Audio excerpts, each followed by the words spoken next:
Tá, então, hoje você compreende que vocês tinham uma ligação já de várias vidas. Sim. E é porque, assim, hoje o seu nome está muito associado a um guardião do legado de Chico, não é? Um guardião da memória. Como que você identifica hoje, como é que você poderia classificar essa relação agora que você tem dele, após o desencarne dele, assim, dessa sua missão?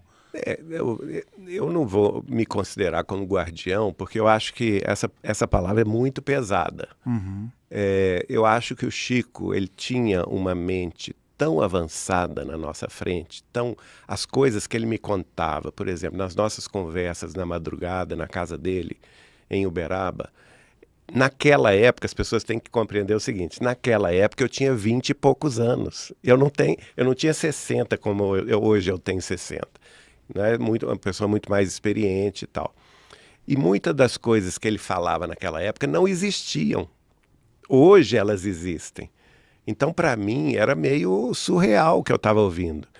Às vezes eu pensava, gente, será que esse homem está doido? Porque... Você chegava a desacreditar não, até. eu até não desacreditava, mas eu achava muito assim na frente. Fora, né? Ou muito fora da realidade. Como, por exemplo, ele vai dizer, claramente, a gente estava comentando, a ciência tinha feito o primeiro transplante de um coração mecânico. E todos os jornais, as televisões e as revistas enfocando isso. E eu cheguei em Uberaba muito feliz. Chico, você viu isso? Inventaram um coração mecânico, vai substituir o coração. E ele não deu a menor pelota, né? Não achou a menor graça. Eu fiquei sem graça. E depois perguntei para ele, mas você não gostou da notícia? Novidade. Da novidade? Ele falou, Geraldinho, eu gostei. Mas eu acho que não vai ser por aí. Não vai ser pela substituição de órgãos mecânicos que nós vamos nos curar. Vai chegar um momento que a ciência médica e a ciência terrestre vai construir órgãos de carne. Veja bem. Era uma coisa tão absurda para aquela época, né? Como que nós vamos fazer órgãos de carne? Fígado novo, pele nova, pulmão novo.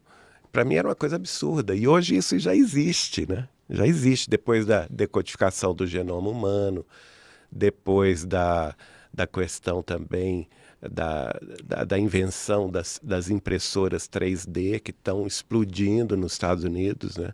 E hoje elas... O cultivo de células. Cultivo de células-tronco, que nem se passava pela cabeça da ciência naquela época. Não estou falando nem da nossa cabeça. Do cientista estava muito longe isso. E hoje você pode cultivar uma célula-tronco e induzi-la a tomar uma certa especificidade e utilizar impressoras 3D para fazer fígado, para fazer pele humana, exatamente como o Chico previu, né?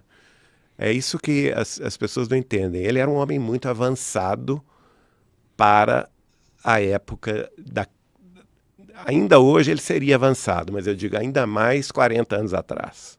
Entendi. Tem mais alguma coisa que você lembra que ele falou sobre o futuro, assim? Tem muita coisa, né? Alguma coisa que chamou bastante atenção para você contar pra gente? Bom, assim? Tem muita coisa. Eu sempre fui aficionado com as estrelas, com os planetas e civilizações extraterrestres. E ele falava abertamente sobre esse assunto, que vai chegar um momento, ainda nesse século XXI, em que exatamente a partir do momento, ele definiu muito bem esse momento, a partir do momento em que o homem construir sua base permanente no solo lunar. Inclusive, no programa Pinga Fogo aqui em São Paulo, da TV Tupi, em 1971, ele faz um avanço científico e revelatório que está disponível no YouTube, todos vocês podem ver. Ele dizendo isso. Vai chegar o momento que o homem vai construir as cidades de vidro na Lua e vai se utilizar da água descoberta no próprio solo lunar. Ele vai tirar matéria plástica, azoto e oxigênio da própria Lua para conseguir sobreviver nessas cidades de vidro. E essas cidades de vida, ele fala, não são um sonho da ciência, são uma realidade que irá acontecer. E a partir dessas cidades, nós vamos entrar em contato com civilizações extraterrestres que se apresentarão para nós, e nós vamos compreender que nós fazemos parte de uma família universal, que não somos o único mundo criado por Deus. Veja bem, é a primeira personalidade religiosa do mundo que tem coragem de falar num programa televisivo ao vivo, porque a TV Tupi, nessa época, veiculou o Pinga Fogo com Chico Xavier ao vivo, na cadeia dos rádios e jornais associados, dos diários associados, que era a TV Tupi, os jornais e rádios pelo Brasil inteiro, né? E o programa tinha... foram 2 programas, um, se não me engano, em junho e outro em dezembro, no dia 23 de dezembro de 71, 41 anos atrás. E esses programas tinham previsão de durar 50 minutos e duraram mais de 4 horas, todos 2. Né? Se somar os 2 programas, dá quase 10 horas do Chico Xavier sendo sabatinado por personalidades do mundo brasileiro, tanto filósofos, outros religiosos, jornalistas, né? E ele deu, eu acho que esse momento na vida do Chico e na vida do espiritismo cristão foi fundamental, porque ele mostrou a cara do espiritismo para o Brasil.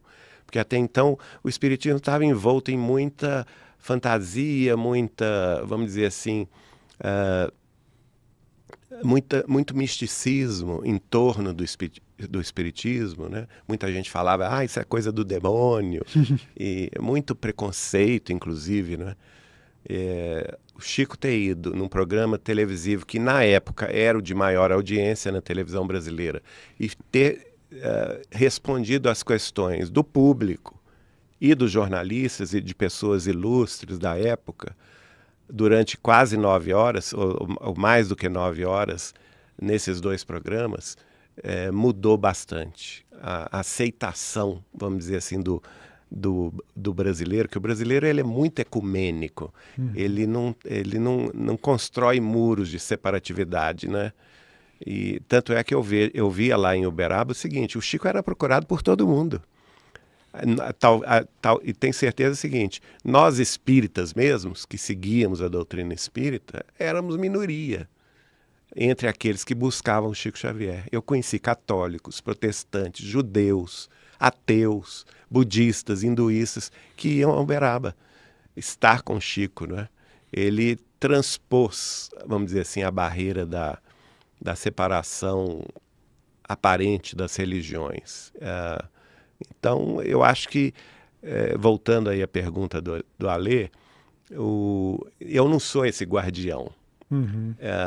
Talvez no aspecto de trazer ao público aquilo que foi perdido, sim. Porque eu acho que não tem ninguém na tarefa da divulgação espírita que tenha se especializado desde 1984 até hoje nessa questão. Por exemplo, na União Espírita Mineira, nós publicamos dele 10 livros da sua psicografia e 2 biografias. Depois fundamos a editora Vinha de Luz em 2004. Ele já tinha partido. E a gente não tinha nem ideia do que viria. E passaram a surgir famílias amigas dele que me procuravam e que me entregavam um material inédito, psicografado, manuscrito dele, né? Todos me confiando esses tesouros. A própria família do Chico Xavier me destina o arquivo pessoal que ele tinha e guardava em Pedro Leopoldo, que foi uma sessão feita em cartório para a minha guarda. E a partir daí nós continuamos a publicar os livros dele, que são mais de 30 hoje. Quer dizer, somando os livros da União Espírita Mineira e da Vinha de Luz, nós temos aí um acervo de mais, se contar as biografias também que outros amigos escreveram sobre ele, são mais de 60 livros sobre a vida e a obra dele.